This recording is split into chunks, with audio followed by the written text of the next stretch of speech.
Well, those movies will all take place in the world that we are now creating for Peter Parker. I mean, there'll be adjuncts to it. They may be different locations, but it will still all be in the same world, and they will be connected to each other as well.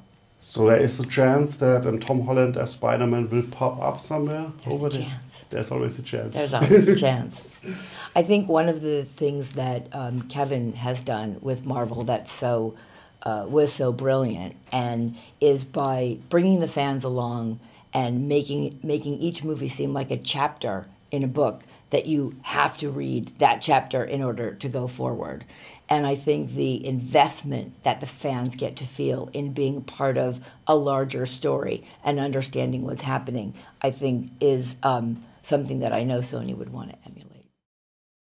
Hey YouTubers, it's Charlie. You guys were freaking out about this morning, asking me to do a video, so I'll explain what's going on. It's not as complicated as it sounds, but I think the more fun thing about this idea, the idea that Venom and these other Sony Spider-Man films are connected to what Tom Holland and Marvel are doing, is the way that Kevin Feige seemingly non-reacts to everything while this is going on. Like, they didn't talk about this before they went into the interview.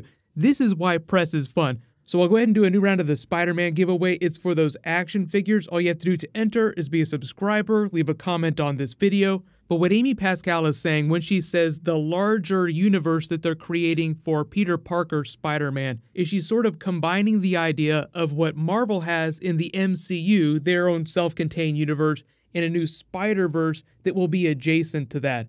What that means is that you're never going to hear one of the Marvel films, like an Avengers film, reference anything that's in the Black Cat, the Silver Sable movie that they're working on. Venom, outside chance there might be some symbiote talk in a future Spider-Man Homecoming film.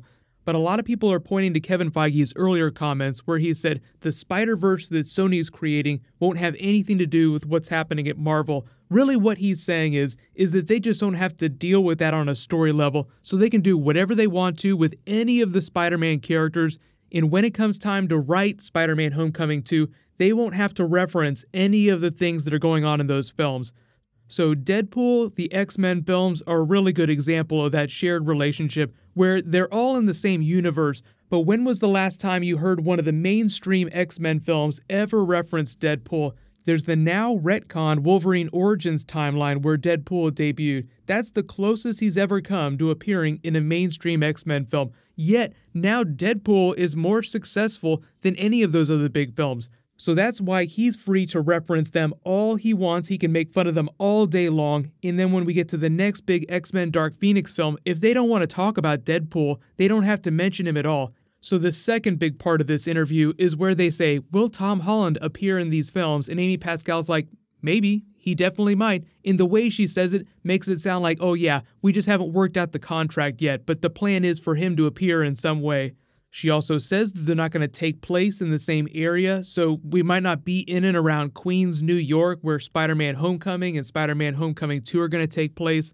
Tom Holland is relatively young, so what they might do just to avoid any really big continuity problems is just never have him take the mask off. So you get your Peter Parker in a Venom movie, you can do the origin story and explain the logic of the symbiote and how Eddie Brock became Venom, then you can have Spider-Man go off and it becomes Venom's movie. You don't have to have him there for the entire thing. And you could always say that it's happening way down the road. It doesn't have to be in present day.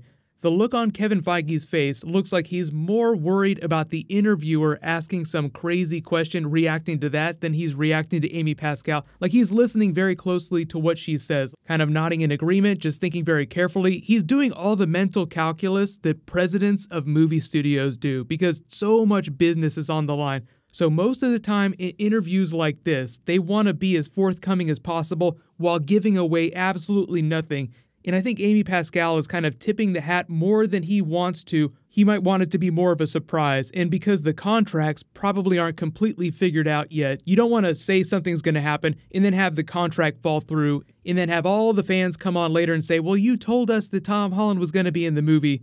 But at the end of the day, even if it is a shared universe, that doesn't mean the Marvel movies will have to reference or ever mention anything that happens in the Spider-Verse. So like you tell me the Agents of S.H.I.E.L.D. is connected to the Marvel movies, but when was the last time the Marvel movies referenced anything on Agents of S.H.I.E.L.D.? Think about it that way. S.H.I.E.L.D. is free to use any plot point from the movies. They even had Nick Fury come on, and during Age of Ultron when he had the helicarrier. Nope, nothing about Phil Coulson still being alive.